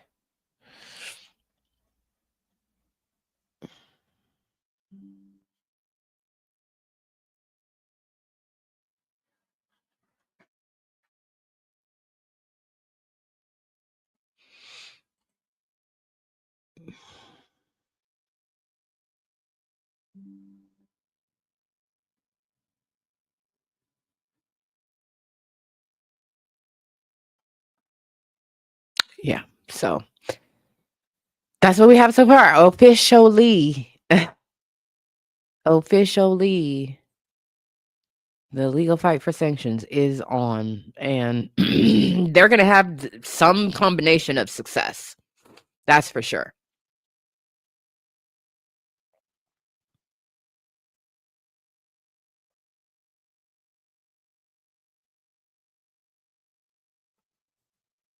You think there was a number?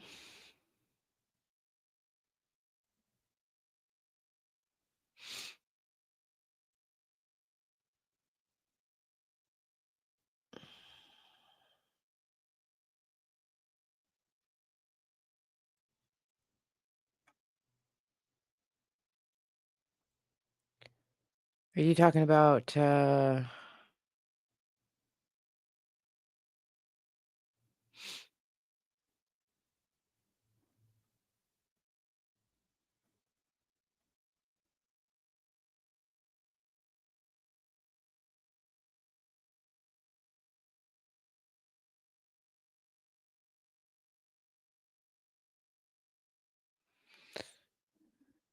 well, I don't see it.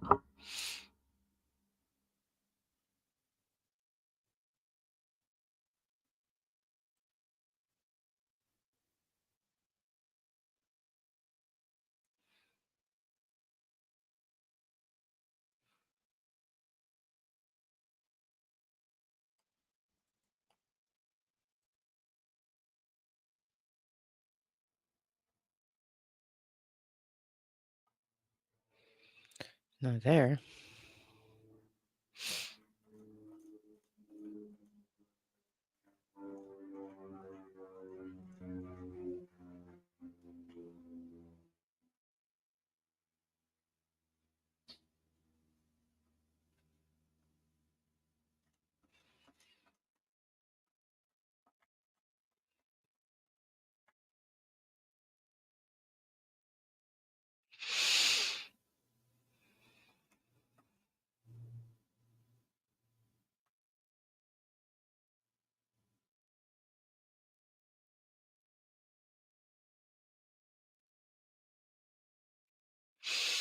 Their pro se status is voluntary as the defendants have not submitted applications to proceed in forma broke, and from their own disclosures have been paid substantial sums of money by Sony as part of their publishing deal.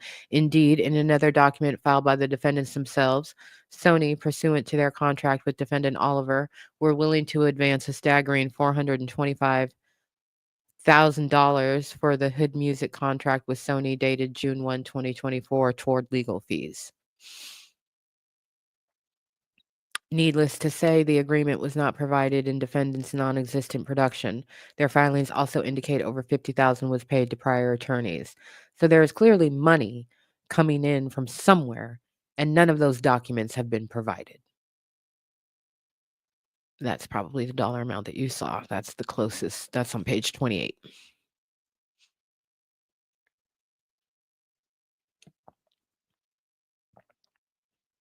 Yeah, I was moving pretty fast. I was looking for something formatted like an equation, and none of that is in here. That would be separate because they don't just want to get paid for everything that they've had to do for their clients in the past. They want to get paid for this, what we just read. That's in their list of things that they want to be paid for. Attorney's fees. Preparing this fucking thing. Putting all this goddamn shit together. And they put a lot of shit together. And remember, I also said that another lawyer has come in on this case. That person's name hasn't been anywhere on the docket, but attorney's fees is anybody who's working on it, as you well know. The attorneys, the paralegals, the whoever is working on it. Not just who's typing it, who's researching it, who's done. So obviously, Joe Cooley and Rodney O are going to respond to this. Maybe jointly, maybe separately. It also wouldn't surprise me if Nicole Key jumps back on the docket again because her name is in this document and she's so hell-bent on representing herself and speaking for herself and absolutely refuses to, recognize a fact on some Candace Owens biscuit head-assery type shit. No bosom for them.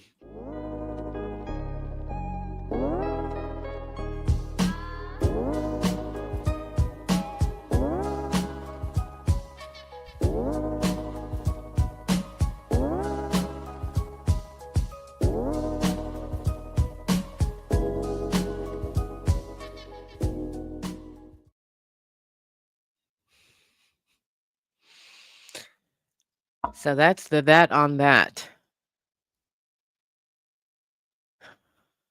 That is that on that. Yeah, if you engage in biscuitness, we're not interested at all. How y'all doing? I have no doubt a bunch of nonsense is going to come onto the docket because of this. They'll have an official response, like I said, jointly or individually, and I certainly expect Nicole Key to swerve all the way out of her lane.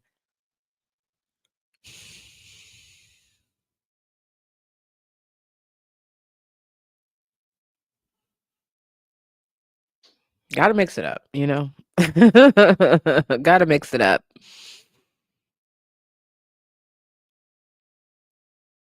French romance, her delicate bosom. I do all kinds of writing now.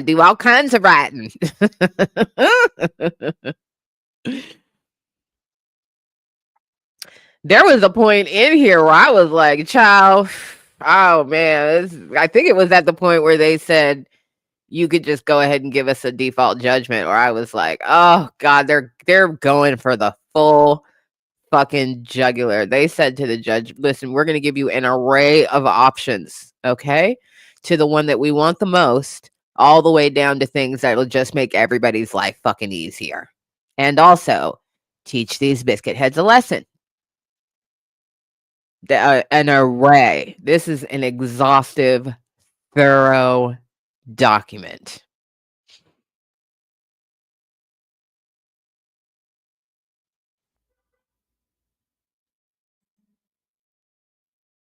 Thank you, Kim Tillman. I'm really proud of that video. And I'm dead dog tired. I'm on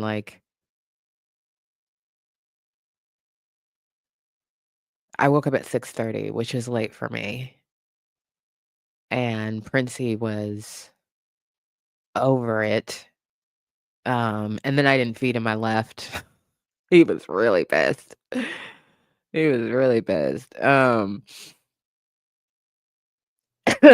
yeah, thanks. I'm a little zombified, but I'm good. I'm really good. I'm glad I got that done. It was a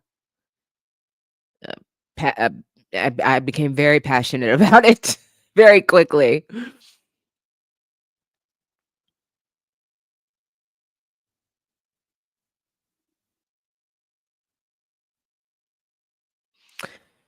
Yeah, like I said, I think they're gonna file a bunch of shit onto the docket. I will be looking for what's your official response, and spoiler alert to the biscuit heads that are watching. There's a reason why the court gives you so much time to respond, unless you have no defense. And then you could just enter that onto the record, mea culpa. Throw yourself at the mercy of the court, beg forgiveness. I don't think that's gonna work, but you could try.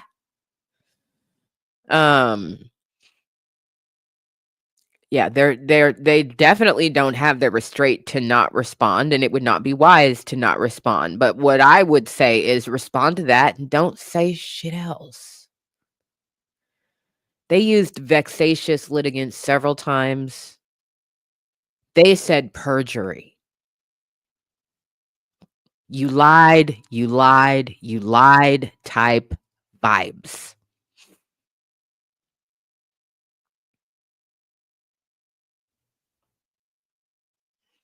Thank you, T-Mac. I appreciate you.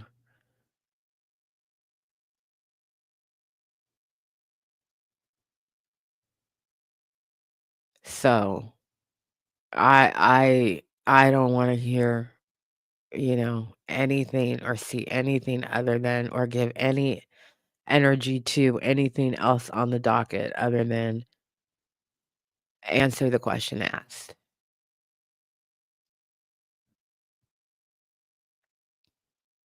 But the weather and my hair, the answer, the question asked.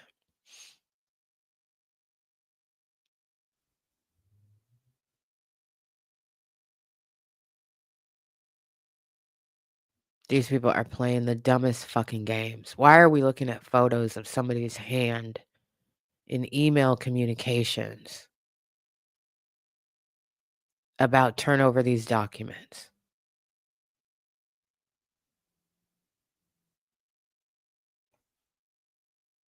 Exactly. This is what I'm saying. You lied, you lied, you lied. There's no other cultural reference in my brain for you lied other than you lied. Echo, echo, echo.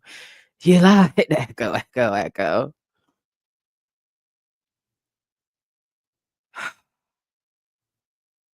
So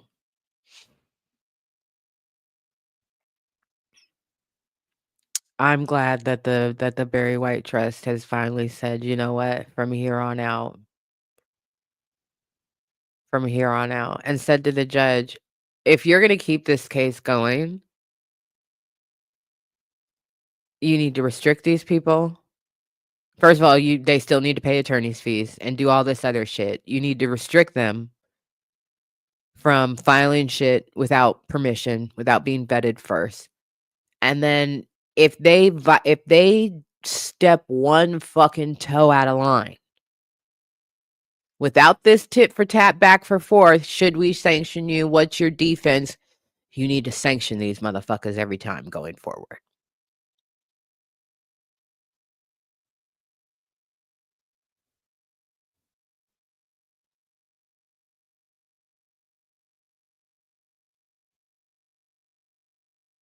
They are playing fucking games. I agree with that 1,000%. They are playing fucking games. And how fucking dare you insinuate that you're traveling from coast to coast in defense of the legacy artist. Rah, rah, rah, rah.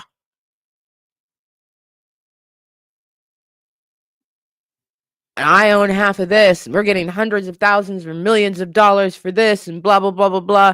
I can't work on this case. Social Security. You must be out your fucking mind.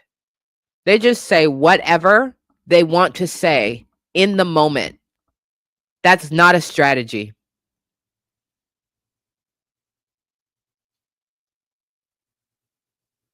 That's arson. Just your little neighborhood arsonist running around setting shit on fire. And then running off. When somebody goes, "Hey, what are you?" They just run off. And then they focus on a new fire. Meanwhile, all the little fires that you have lit in your wake, they're going to unite. Yeah. They're going to click up into a big raging inferno.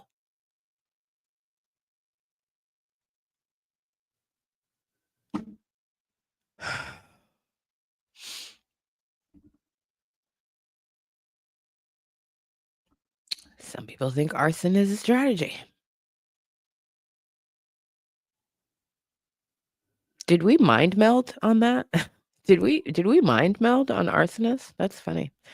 So yeah. Don't think it's gonna be good. We got a couple minutes left. Okay, for sure. That for sure. West Coast mentality. You think these fires can't come together that you set all around you? Again, people will sacrifice themselves to try and make you fail. Those are dangerous ass people, as I said previously, because they're not even focused on their own self-preservation. They're not thinking. They are not thinking. No chess. No chess. No strategery. Nothing. Just right now in this moment. And then want to forget that they did that shit like it's not going to come back. Like somebody isn't going to be like, "No, actually, I saw you over there lighting that fire. I yelled your name. You turned around. We made eye contact. You said, 'Hey, girl,' while running in the direction of where another fire popped up 15 minutes later. I sense a pattern. It would be reasonable to infer."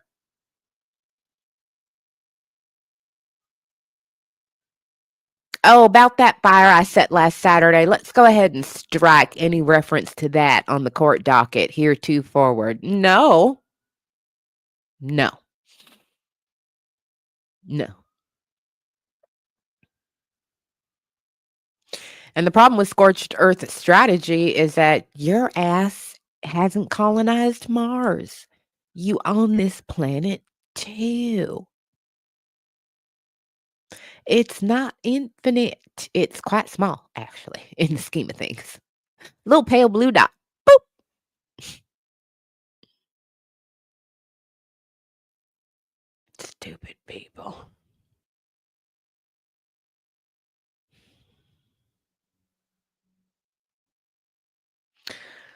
So that's it on that. It's day 26 of waiting for Drake VUMG motion to dismiss. As a reminder, pre-sale now available. Link is pinned and also in the description. If you want a single book and you are a member, go to your membership space and get your discount code. If you want a bundle of books, you know, maybe you want both. Maybe you want one in hardcover and one in paperback. You want a bundle of signed books, head on over to the website. Link is in the description. Just get you that pre-order good and together. Very excited by it. You damn Skippy.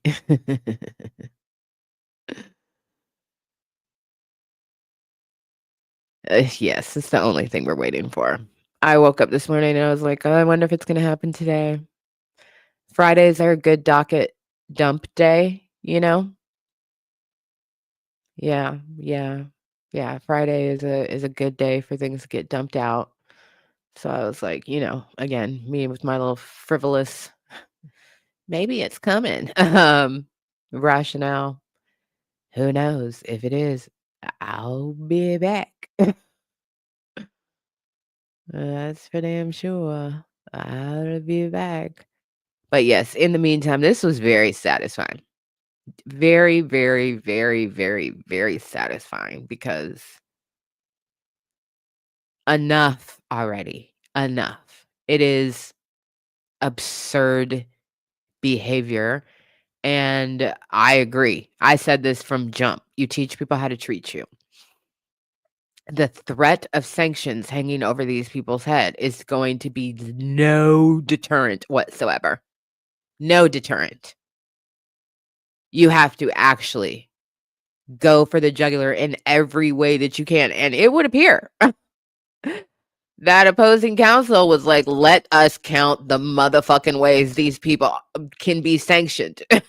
You can give us one fell swoop, you win, they lose, or a la carte. Which combination of sanctions would you like to apply, Your Honor? We're fine with any combination of these. 15 different bullet points that we listed. Hallelujah. Praise Jesus.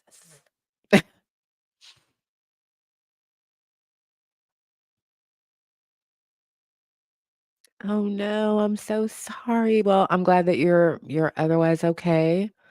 Take care of yourself. Be gentle with yourself. Glad that you were able to be here with us.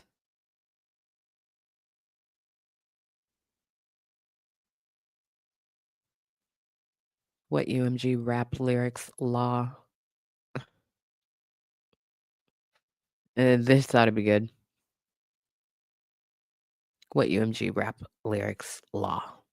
You said law. You said UMG rap lyrics law.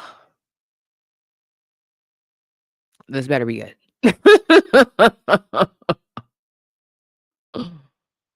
This better be good. I've got like 1 minute for you to really pique my interest, or I gotta go. 50 seconds.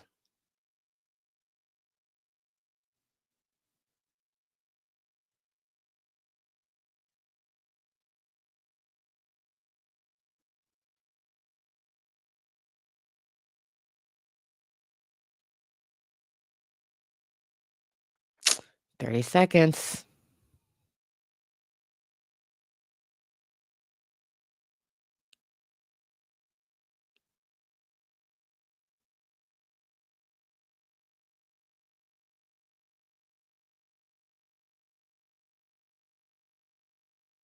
All right, I gotta go.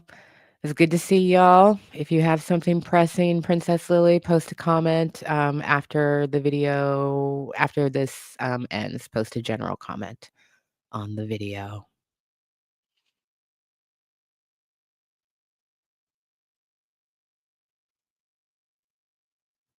All right, see you soon. Peace.